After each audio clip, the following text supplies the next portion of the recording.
첫 번째 섹션 해운 항만 물류에 관련돼서 두 분의 발표자가 발표를 준비해 주셨습니다. 첫 번째 발표자는 해운 시장의 미래와 위험 요소라는 제목으로 윤구 크락슨 코리아 프로젝트 매니저께서 발표를 해주시도록 하겠습니다. 예, 안녕하십니까. 클락슨 코리아에서 근무하고 있는 윤구 과장이라고 합니다. 오늘은 해운 시장의 미래와 위험 요소에 대해서 준비를 해서 여러분들께 간략하게 좀 안내를 좀 드리고자 합니다. 우선 시작하기에 앞서서 우선 그 작년 기준으로 봤을 때 대한민국의 명목 GDP는 1조 6천억 달러를 좀 육박을 했는데요. 이 정도 수준이면 전 세계 13위 정도 되는 수준이고, 그런데 이제 이산화탄소 배출량은 그 약 6.2억 톤으로 세계에서 8번째로 많았습니다. 그리고 우리나라 같은 경우에는 수출입 화물의 같은 경우에 90% 이상이 선박으로 인해서 이루어지고 있는데, 이 중에서 유럽에 있는 27개국과 전체 무역 규모가 약 한 1,300억 달러 정도 되는 규모로 좀 갖고 있습니다. 이는 한국 전체 무역의 한 10% 정도 되는데요. 이것들을 관련을 고려를 하다 보면은 내년부터 시행 예정인 해운 탄소 배출권 거래제 ETS에 관련된 내용들을 반드시 숙지를 해야 될 것으로 바라보고 있습니다. 다음 사항은 저희 제 간단한 양력 사항인데요. 일단 넘어가도록 하겠습니다. 예, 시작을 하기에 앞서서 우리 해운 시장의 미래와 위험 요소는 크게 세 가지로 나눠볼 수 있겠습니다. 그 첫 번째와 두 번째는 경기 침체와 전쟁 리스크로 좀 보고 있고요. 수십 년간 우리 해운 시장은 세계 경제 성장률과 함께 대표적인 경기 민감 업종인 업종 중에서 하나로 좀 저희는 좀 바라보고 있고, 이러한 경기 침체와 전쟁 리스크로 인해서 해상 물량이 감소되고 있고, 이러한 해상 운임마저 하락되는 부분들을 저희가 어렵게 이제 극복을 하기 위해서 아무래도 저희가 좀 다른 방안들을 좀 세워봐야 될 것 같다는 그런 의미로 저희가 준비를 해보았습니다.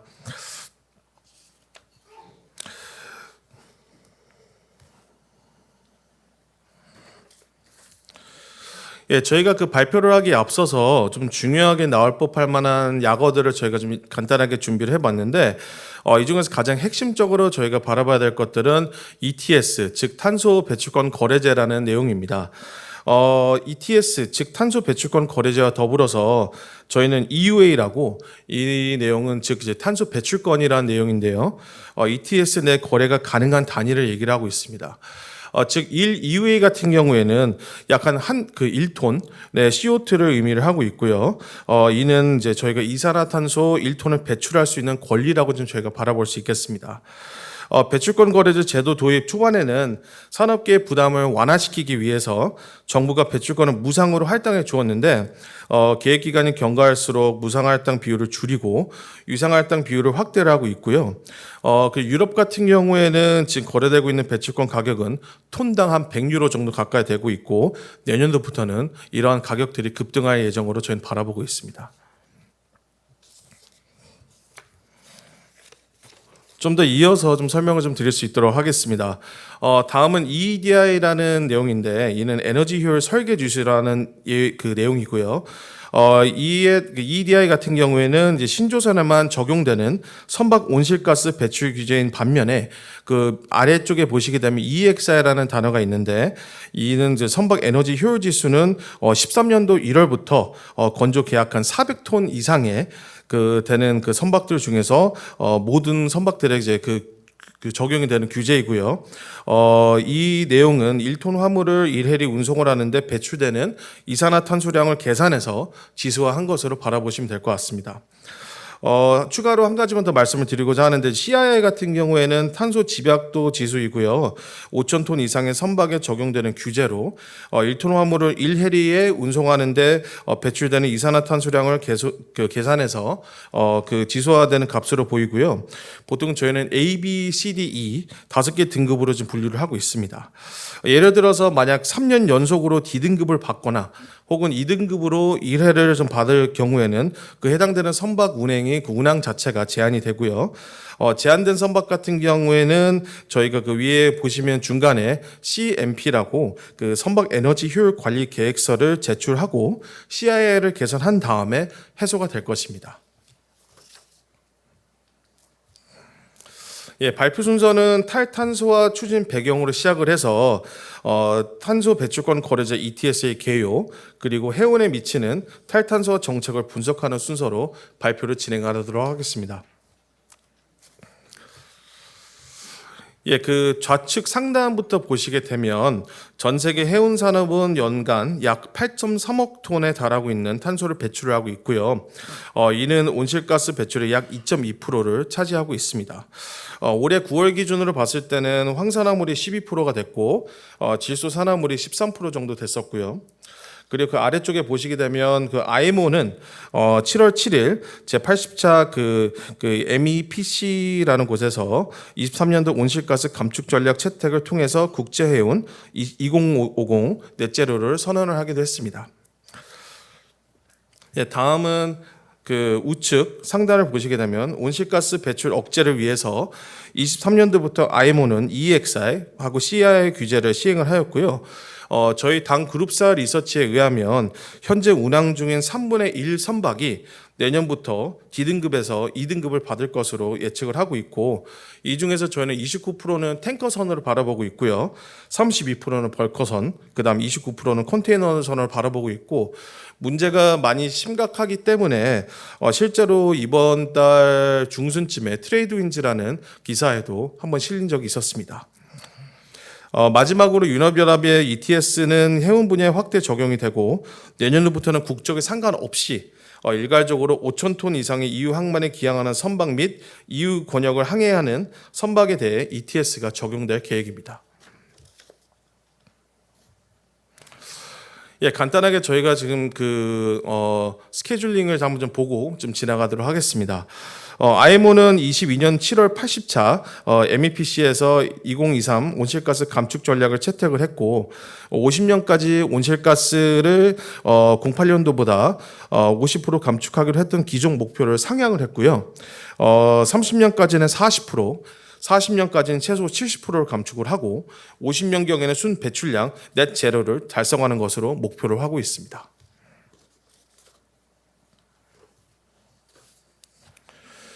예, ETS에 대해서 좀 더 말씀을 드려보고자 합니다.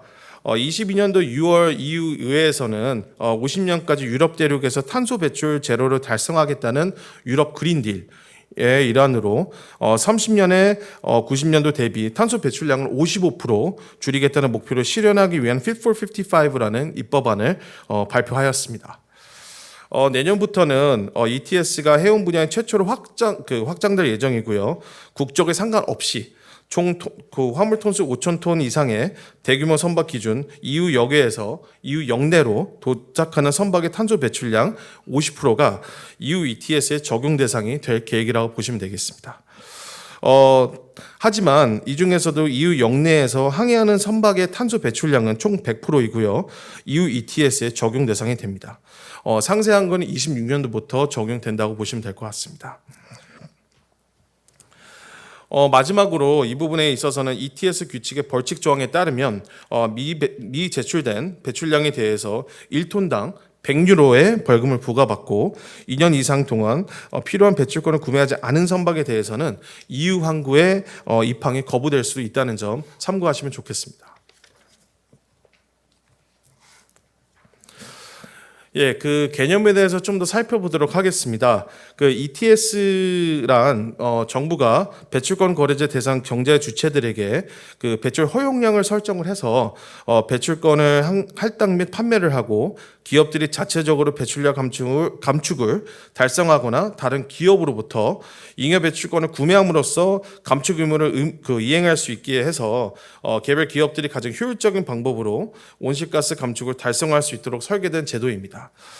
뭐 예를 들어서 만약 80톤 배출 허용량이라고 하였을 때 A라는 선주는 선박의 배출량이 100톤이라고 가정을 하고 있고요. 추가로 20톤의 탄소 배출권을 구매를 해야 되는 상황입니다. 동일한 조건에서는 B라는 선주는 선박의 배출량이 60톤이라 그러면 남은 20톤을 판매를 할 수 있게 되는 제도이죠. 이러할 때 거래 유연성 확보를 위해서 정부는 배출권이 부족하면 일부 다음 해에서부터 다음 해 할당량으로부터 차입을 허용을 하기도 하고요. 잉여 배출권이 발생할 경우에는 다음 해로 2월을 허용하기도 합니다. 이를 벤치마킹해서 우리나라는 국가 온실가스 감축 목표 달성을 위해서 실제로 15년도부터 탄소 배출권 거래제를 시행을 하였습니다. 시행을 하였음에도 불구하고 유럽에 대비해서는 아직까지는 좀 자리를 잡기에는 좀 시기상조인 것 같습니다. 기본적으로 이러한 이유는 한국과 유럽 간 금액적인 차이 나는 부분도 있겠지만 정책이나 제도상의 차이 때문에 시장 그뿐만 아니라 그 시장 규모로 인한 차이도 있습니다. 예를 들어서 유럽 같은 경우에는 그 전력, 그 석탄, 가스 선물들이 있고 마지막에는 탄소 선물이라는 라인업상 도입이 되어 있는데 국내 시장 특성상 그 다른 라인업이 탄소 선물 대비 제대로 안 갖춰져 있다라는 부분이 상대적인 이론이 있기 때문에 아직까지는 좀 더 그 개선을 해야 되는 부분들을 저희는 바라보고 있습니다.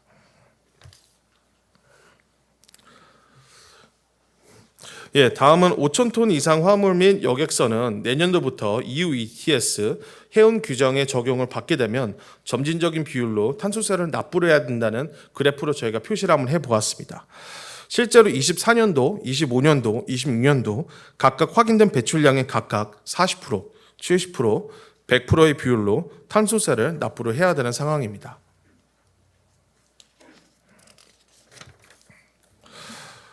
배출권 거래제는 그 유럽 지역뿐만 아니라 한국 포함 전 세계 총 30개 국가가 도입을 하였고요.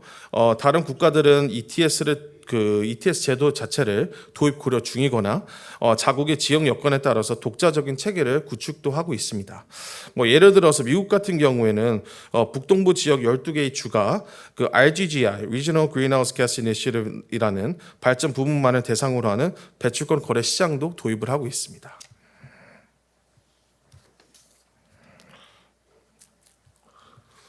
좀 상세하게 좀 예를 한번 들어보도록 하겠습니다. EU ETS는 유럽 경제 지역 EEA라는데 회원국 간 항해에서 배출되는 온실가스 배출은 100%를 아까 포함된다고 말씀을 좀 드린 적이 있었는데요. 이는 EU 역외에서 항해로부터 배출되는 선박에는 50%가 적용이 되고 여기서 말씀드리는 EU 역외 항해란 외국에서 출발해 EU 역내로 들어오는 운항을 의미합니다. 단 영국 같은 경우에는 물론 아일랜드를 제외하고요. 왜냐하면 UK 같은 경우에는 브렉시트 이후 유럽 역의 개념에 포함되기 때문에 50%밖에 적용이 안 됩니다.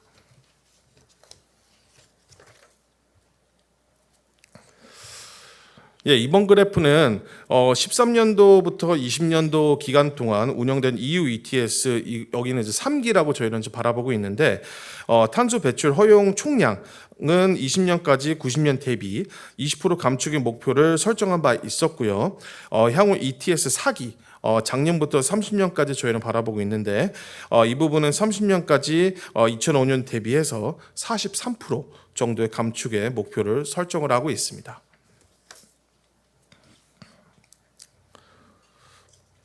다음은 전체적인 그 개요에 대해서 좀 살펴보도록 하겠습니다. EU ETS 선물 시장은 탄소 배출권 가격은 18년도부터 가격이 본격적으로 오르기 시작했습니다. 이유는 여러 가지가 있는데 그 중에서 가장 큰 이유는 22년도 러시아가 그 우크라이나 침공한 다음에 유럽의 천연가스 공급을 중단을 하였고 탄소 배출이 많은 그 석탄 발전 수요가 늘면서 이에 따른 탄소 배출권 수요가 증가됨에 따라 23년도 2월 사상 처음으로 100유로를 돌파한 적이 있었습니다. 여기서 가장 주목할 만한 점은 정책 당국이 과도한 가격 변동 시에 시장 내 유통 물량을 조절해 가격을 안정시키는 이러한 그 시장 안정화 예비분의 확대라고 좀 바라볼 수 있겠는데요. 저희는 이제 배출권 시장 그 유통량을 상하한선을 설정을 해서 그 상한선을 초과하는 경우 상한선의 12%에 해당되는 물량을 예비분으로 비축을 하고 있고요. 하한선의 미만일 경우에는 하한선의 12%를 예비분으로 시장으로 방출하는 방법으로 저희는 그 시장을 어떻게 보면 스테이블라이즈하는 방법으로 일환으로 삼고 있습니다. EU ETS 제도 적용으로 인해서 25년도 기준으로 봤을 때는 아시아와 유럽 사이 선박 한 척당 약 82만 유로, 약 11억 원 정도의 추가 비용이 발생이 되고요. 27년도부터는 2배가 넘는 약 200만 유로, 약 28억 원 정도가 배출권 구매 비용으로 들어갈 예정으로 저희는 전망을 하고 있습니다. 선박별로 보면은 예를 들어서 23,000 TEU 컨테이너선 같은 경우에 일일 추가 운임 비용이 약 26,000달러, 약 3,500만 원 선으로 올라갈 것으로 저희는 바라보고 있고, 그 대형 탱커선 VLCC 같은 경우에는 17,000달러, 약 2,300만 원 정도로 인상될 것으로 저희는 바라보고 있습니다. 지금 여러모로 지금 현재 친환경 선박의 비중이 낮고 기술 성숙도 또한 그 낮은 상황에서 단기적으로 선택할 수 있는 대항으로는 저속 운항이 있습니다.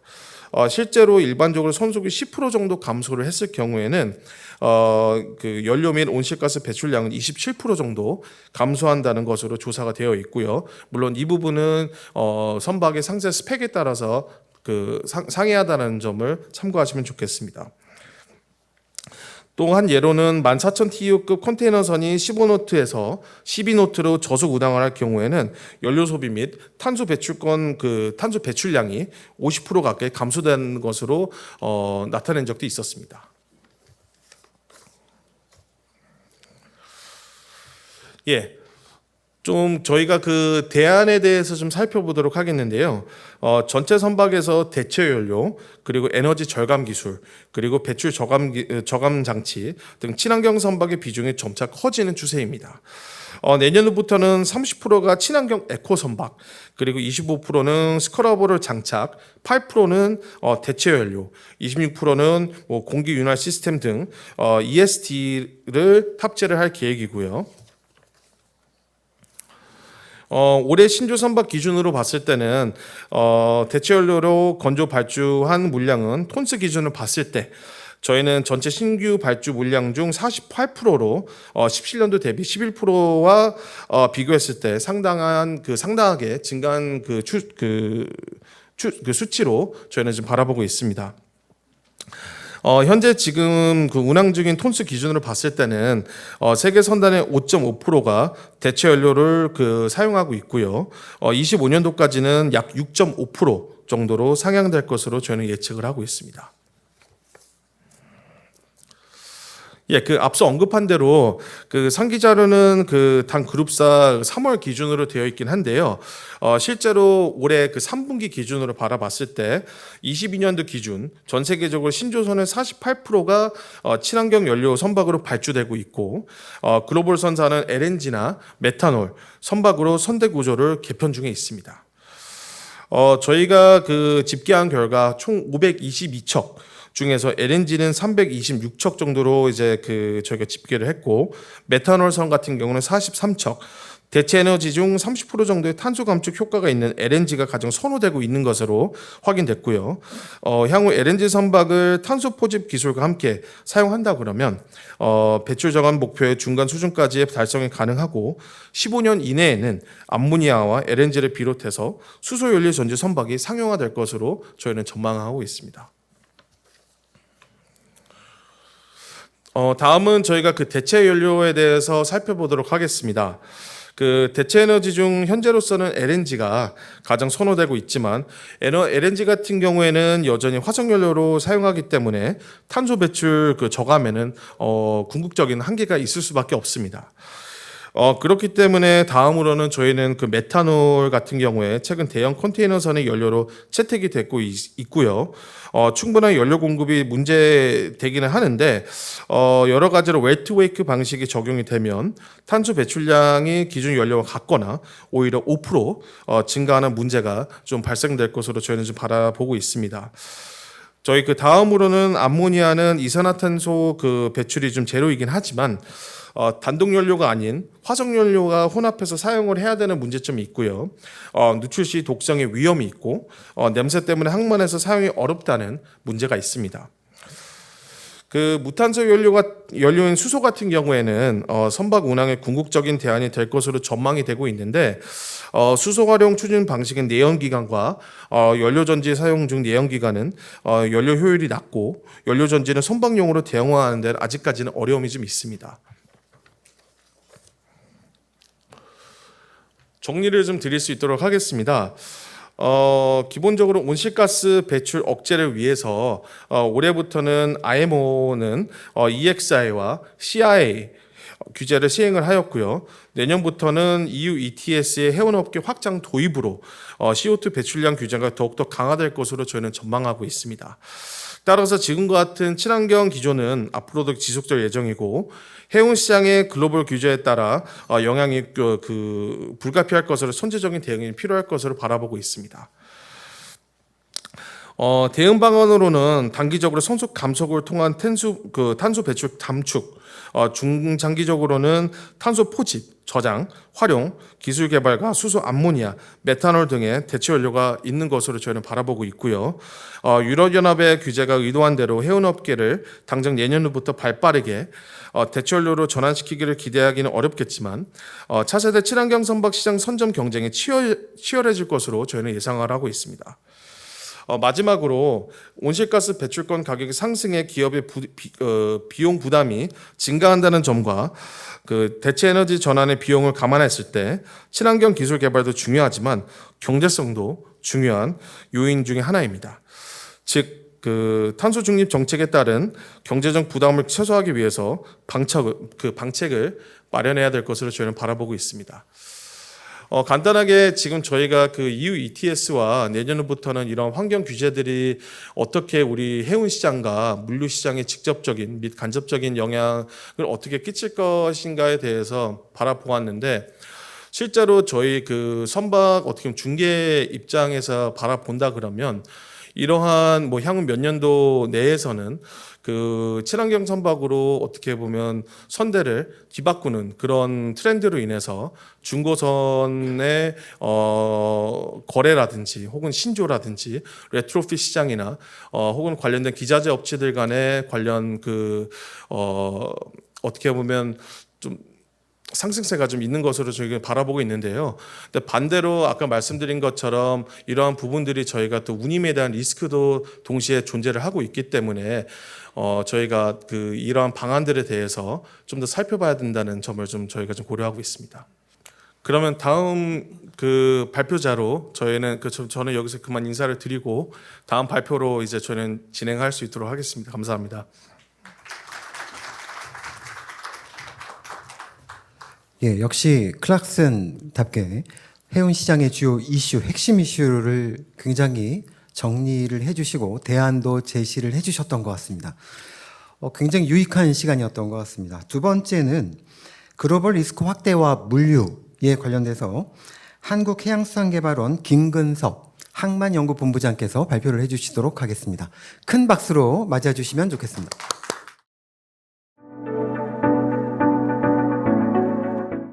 예, 안녕하십니까. 소개받은 KMI 김근섭이라고 합니다. 저는 오늘 그 주제로 요청받기로는 이제 글로벌 리스크를 주제로 받았습니다. 근데 이제 물류 관련한 리스크라는 것은 결국은 공급망 리스크로 귀결되지 않을까.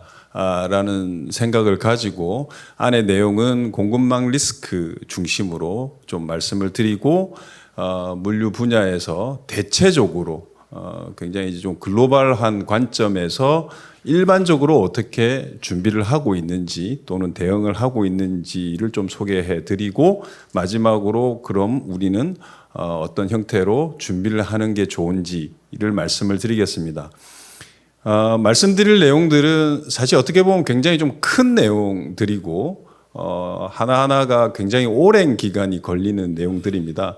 그래서 당장 취할 수 있는 것은 없을 수도 있지만 그렇다고 해서 가만히 넋놓고 있으면 안 되는 그런 내용들이라고 이해해 주시면 될 것 같습니다.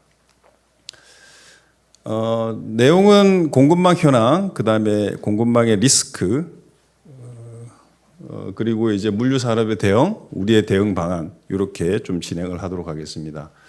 공급망 현황 부분입니다. 이게 앞에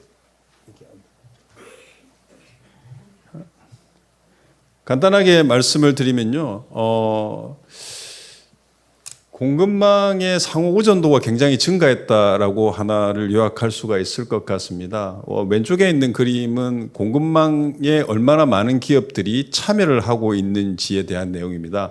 과거 대비해서 결과적으로 지금 많은 기업들이 글로벌 공급망에 참여를 하고 있다라는 것이 될 것이고요.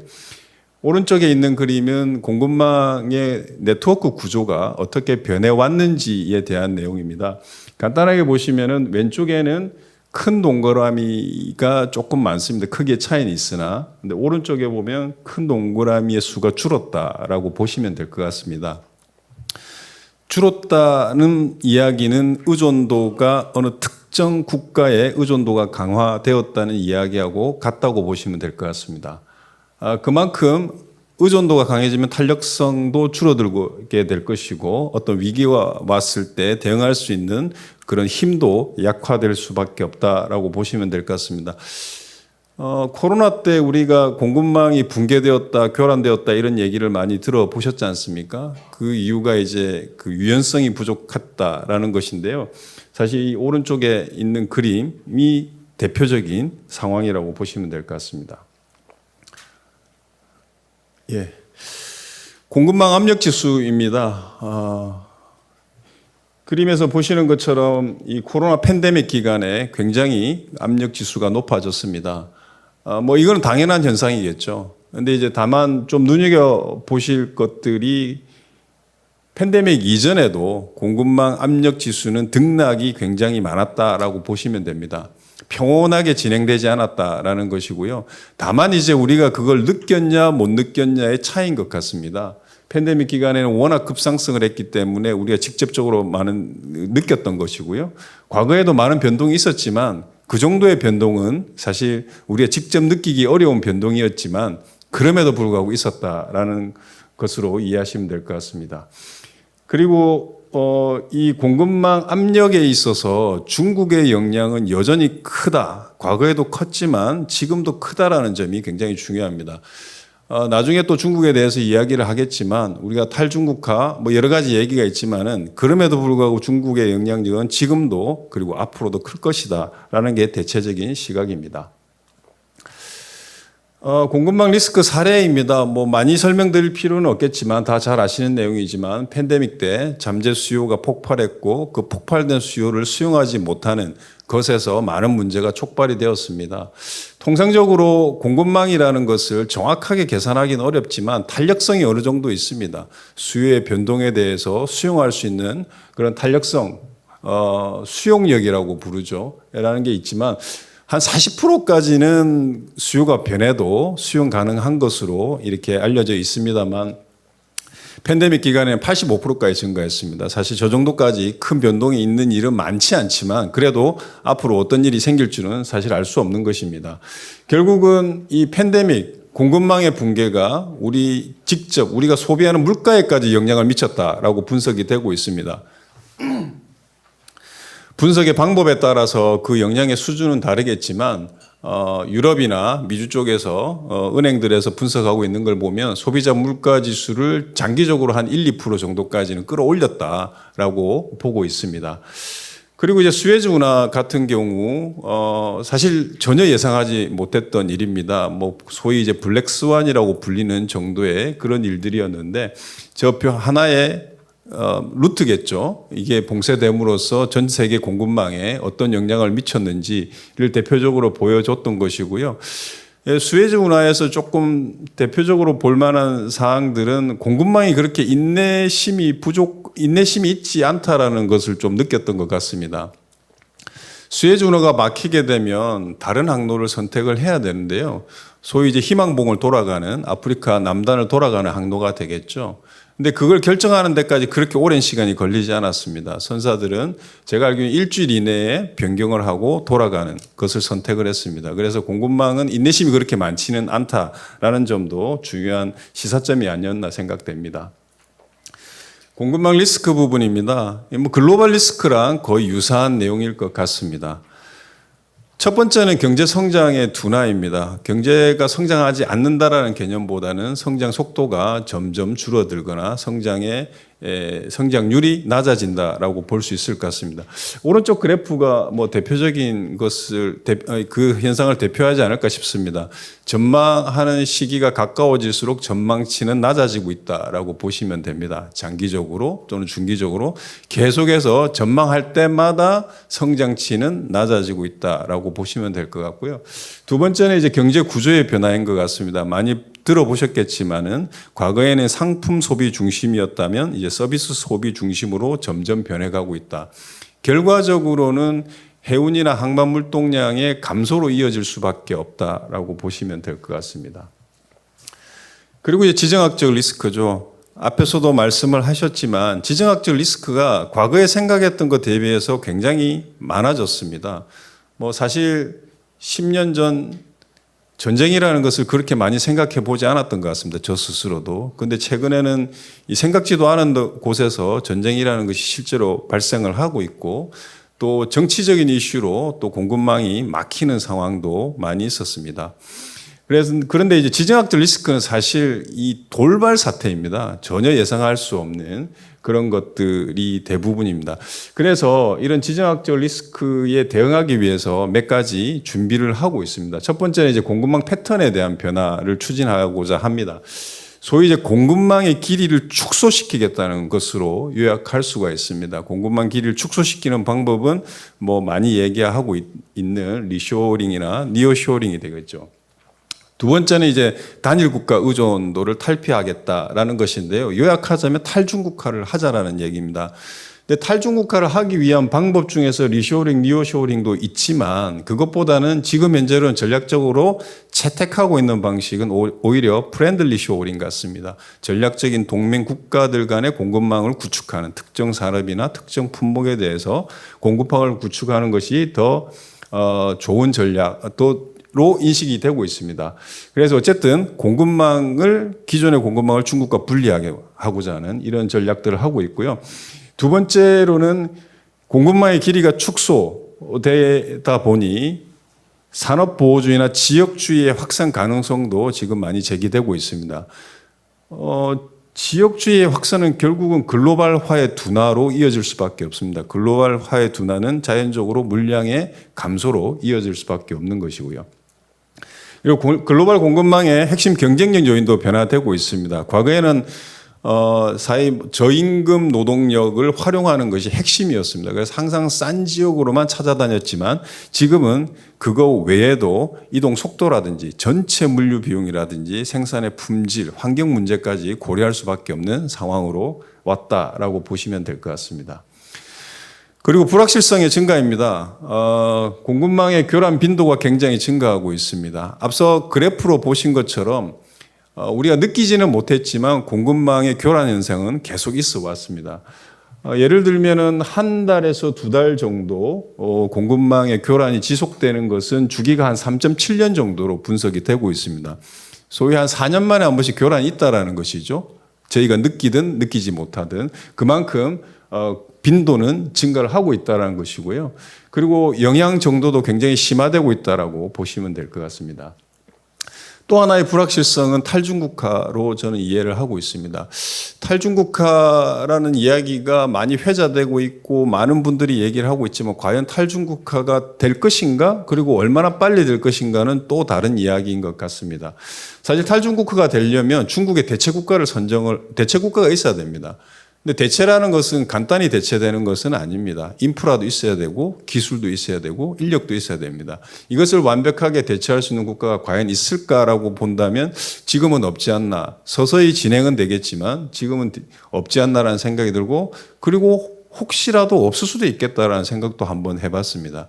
중국이 글로벌 생산 네트워크에서 안정적인 입지를 가진 것은 거의 20년 이상의 기간을 동안 구축한 겁니다. 그러면 어떤 대체 국가가 나오려면 앞으로 20년 뒤, 심플하게 본다면 20년 뒤가 되어야 되지 않을까라는 생각도 들 수 있습니다.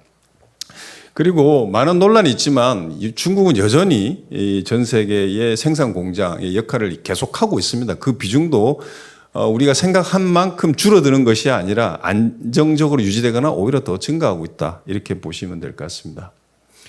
그러면 이런 간략한 어떤 현황에서 우리 글로벌 물류 산업들이 어떻게 대응하고 있는지 한번 종합적으로 보겠습니다. 첫 번째는 공급망 전체를 통제해야 되겠다는 필요성을 좀 많이 가지고 있는 것 같습니다. 공급망 전체 통제라고 하는 것은 각종 루트나 거점을 확보하는 것으로 이해하시면 될 것 같습니다. 그래서 통합 물류 기업이 되기 위해서 업종 간의 영역이 붕괴되고 있는 소위 빅블러라고 많이 부르고 있습니다만 업종 간 영역 자체가 없어지고 있습니다. 선사가 항공, 육상 물류에 진출하는 거, 항만 운송 기업이 육상 운송에 진출하는 거, 이런 것들이 하나의 어떤 업종 간의 영역을 붕괴하면서 전체를 통제하기 위한 전략이 아닌가 싶습니다. 선사의 전략 중에서 여러 가지 전략이, 두 가지 전략이 있었습니다. 통합 물류 기업이 되든 아니면 선사 고의 역할을 하든. 근데 이제 약간 양분되어 있는 형태로 갔지만 최근에는 코스코까지 통합 물류 기업이 되겠다는 선언을 했습니다. 통합 물류 기업 쪽으로 좀 가속화되는 모양새다라고 이해하시면 될 것 같습니다. 그리고 이런 전체를 통제하기 위해서는 당연히 디지털화는 필요합니다. 통제하기 전에도 필요했었고 그 이후에는 더 많이 필요하겠죠. 그래서 디지털화는 계속할 수밖에 없는 하나의 대응이다라고 보시면 될 것 같고요. 두 번째는 안정성 강화에 좀 초점을 맞추고 있다라고 보시면 될 것 같습니다. 선사 입장에서는 터미널의 지배력을 확대하려고 노력을 하고 있습니다. 팬데믹 기간에 선사들이 돈을 많이 벌었습니다. 그 번 돈으로 전 세계 거점을 좀 확보해야 되겠다라는 인식을 했고요. 그 과정을 거치면서 터미널 없이는 전체 공급망 통제가 어렵다라는 인식이 좀 확산된 것으로 알려지고 있습니다. 그래서 자가 터미널을 확보하려고 하고 있습니다. 실제로 다른 여러 가지 요인들도 있겠지만 미국의 그 팬데믹 기간, 미국 항만에 많은 최선, 오랜 기간의 최선이 있었지만 자가 터미널을 보유한 선사가 기다리는 시간과 그렇지 않은 선사가 기다리는 시간에 확연한 차이가 있었습니다. 그만큼 경험을 통해서 학습을 했다라고 보시면 될 것 같고요. 그리고 선사의 선복 관리 능력도 굉장히 강화되었습니다. 선복 관리 능력이라는 것은 발주와 관련된 것이죠. 우리가 글로벌 금융위기 때 그 위기 이후에 공급 과잉 현상이 있었을 때 선복 발주 비율이 60% 정도 됐습니다. 물론 지금도 발주가 많이 증가를 하고 있습니다만 대체적인 인식은 그만큼의 발주는 안 될 것 같다라는 것으로 이해를 하고 있습니다. 어쨌든 선복 관리 능력이 많이 좋아져서 이 공급망에 대응을 하고 있다라는 것이고요. 고객의 요구를 잘 반영하기 위한 대응을 준비하고 있다라는 것입니다. 최근에는 이제 화주의 요구가 과거에는 규모가 중요했지만 지금 빈도가 좀 더 중요하다라고 인식을 하고 있는 것 같습니다. 빈도라고 하는 것은 많이 투입하는 것이죠. 그래서 선박의 발주를 좀 다운사이징하는 형태로 가고 있습니다. 물론 초대형 선박도 발주를 하고 있습니다만은 주력은 좀 더 다운사이징으로 간다라는 것이고요. 그 이유가 선박 투입의 유연성을 확보하기 위한 것으로 이해를 하고 있습니다. 하나의 선박을 남북 항로에도 투입하고 동서항로에도 투입할 수 있고 좀 더 작은 항만, 좀 더 큰 항만 자유롭게 투입할 수 있도록 다운사이징 형태로 간다라는 것이고요. 그리고 이제 좀 독자적인 활동이 많아졌다라는 것 같습니다. 얼라이언스 형태로 묶여서는 사실 통제하기가 어렵습니다. 공급망을. 그래서 얼라이언스로 묶여 있는 선사들이라도 독립 서비스를 강화하고 있는 추세로 가고 있다라고 보고 있습니다. 실제 글로벌 얼라이언스 선사들이 9개 선사가 있습니다. 그 얼라이언스에 포함되어 있는 선사. 그 선사가 전 세계 선봉량의 85%를 차지하고 있습니다. 그러나 실제 얼라이언스라는 이름으로 서비스하고 있는 비중은 34% 정도밖에 되지는 않습니다. 나머지 한 50% 이상은 독자적인 서비스를 하고 있고 그 독자적인 서비스 비중은 점점 늘어나고 있습니다. 그 이유는 스스로의 어떤 통제력을 강화하기 위한 방안이 아닌가라고 이해를 하고 있습니다. 그리고 이제 동맹 부분입니다. 많은 분들이 이야기를 하고 있습니다. 글로벌 공급망에 대한 대응은 이제는 기업 단위로서 대응하기는 어렵다. 국가 단위로 올라가야지만 대응할 수 있다라는 이야기를 많이 하고 있습니다. 그 이야기의 결과로서 결국 국가별로 동맹을 많이 맺고 있습니다. 전략적 동맹이겠죠. 뭐 최근에 그 인도, 중동, 유럽 회랑을 만드는 것도 그것의 하나일 것이고요. 인도 태평양 경제 프레임워크도 마찬가지일 것입니다. 동맹 국가들끼리 특정 품목의 특정 루트를 만들어서 잘 하자라는 쪽으로 가고 있고요.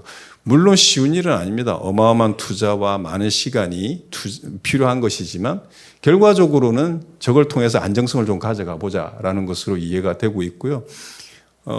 그러다 보니까 최근에 또 중국과 러시아가 북구 항로를 잘 이용해 보자라고 또 협력을 시작했습니다.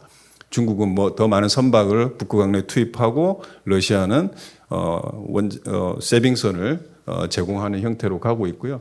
사실 북구 항로도 많은 이야기가 있습니다. 언제 녹을 것이냐, 언제 상용화 가능할 것이냐라는 이야기가 있지만 최근에 나오는 연구 결과들을 보면 생각했던 것보다는 빨리 이루어질 것 같다라는 의견이 지배적입니다. 녹는 속도가 더 빨라졌고 한 것으로 이해를 하고 있습니다.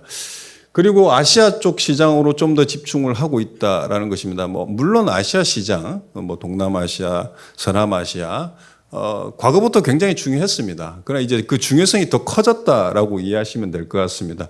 그래서 실제적으로 선사들은 아시아 쪽에 대형 터미널 개발을 추진하고 있습니다.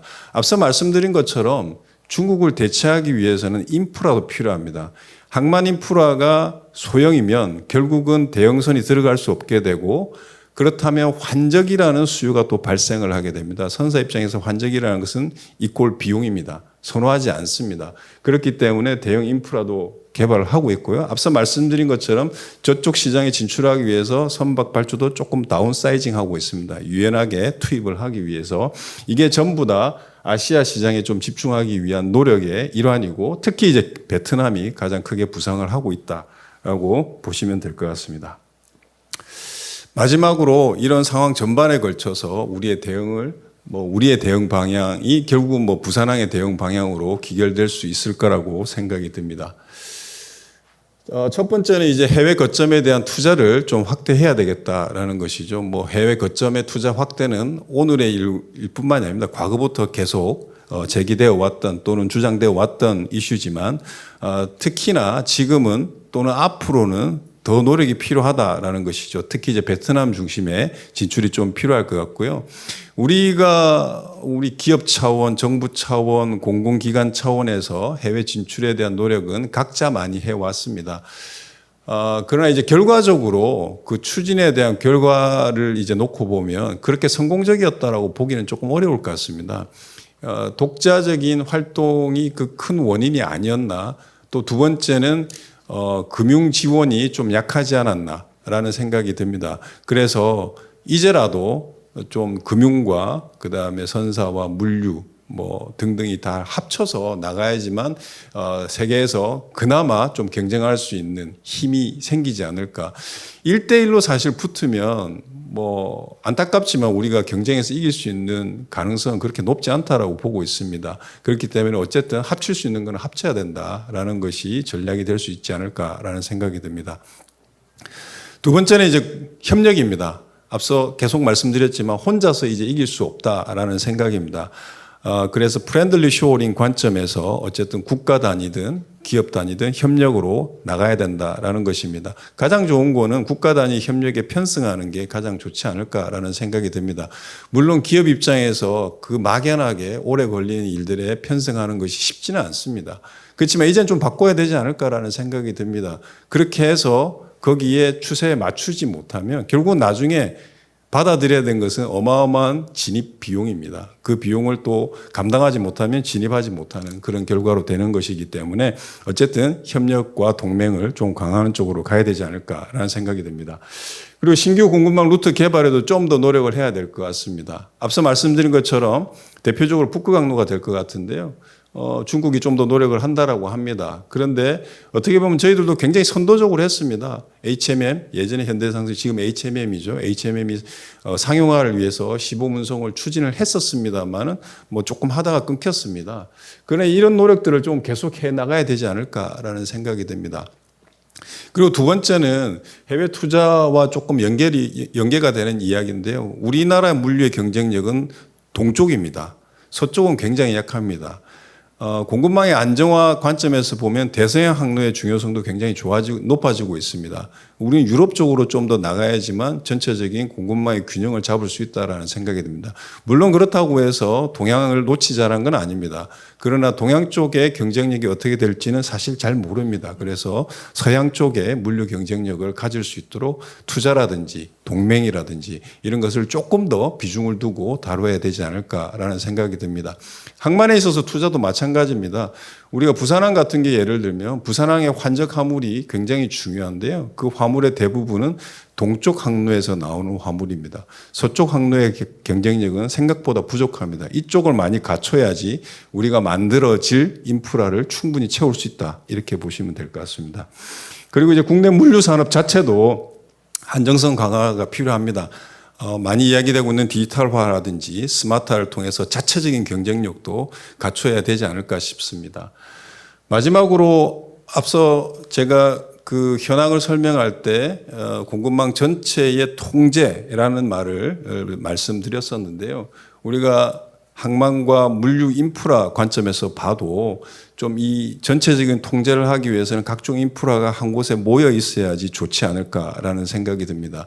물론 얼만큼의 시너지가 있었냐라고 수치로 제시하라고 한다면 소위 이제 오늘 세미나 주제인 트라이포트가 뭐 물량이 얼마 늘어난다, 얼만큼 증가했다라고 이야기할 수는 없습니다만 미래의 글로벌 통제의 가능성, 중요성을 생각한다면 우리가 관련된 인프라, 공항이라든지 항만이라든지 도로, 철도 이런 것들이 다 모여 있는 것이 어쨌든 20년, 30년 뒤에 미래를 위한 준비가 아닐까 싶습니다. 이상 발표를 마치겠습니다. 고맙습니다.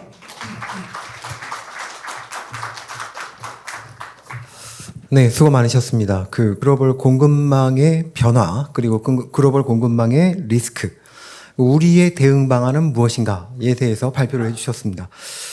전 세계의 무역량의 90% 이상이 해운으로 움직이고 있고요. 항공이 또 그 나머지를 대부분을 차지하고 있습니다. 부산의 경쟁력은 해운과 항만으로 시작해서 공항으로 더 경쟁력을 강화시켜야 될 필요성이 있는 것이 바로 부산이다라고 생각이 듭니다.